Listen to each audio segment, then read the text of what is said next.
बरसात का मौसम था। शाम ढल रही थी और खिड़की से आती ठंडी हवाएं पूरे कमरे को महका रही थीं। आकाश अपने कमरे में बैठा चाय पी रहा था। तभी घंटी बजी। दरवाज़ा खोला तो सामने रिया थी, उसकी बचपन की दोस्त और अब दिल के बहुत करीब। रिया पूरी तरह भीग चुकी थी।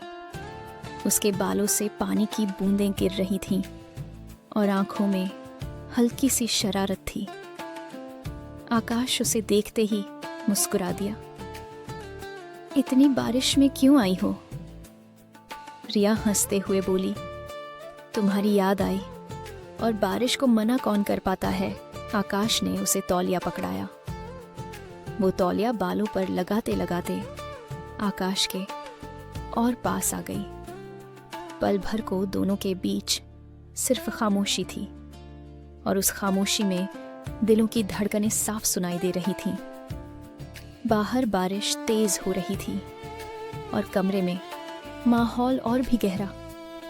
आकाश ने धीरे से कहा, रिया, अगर तुम पास रहो तो बारिश और भी खूबसूरत लगती है।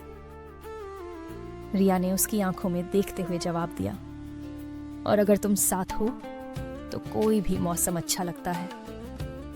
धीरे धीरे दोनों खिड़की के पास आकर बैठ गए। बिजली चमकने के साथ ही रिया हल्का सा डर कर आकाश के कंधे से लग गई। उसका सिर उसके सीने पर था और आकाश ने उसका हाथ थाम लिया।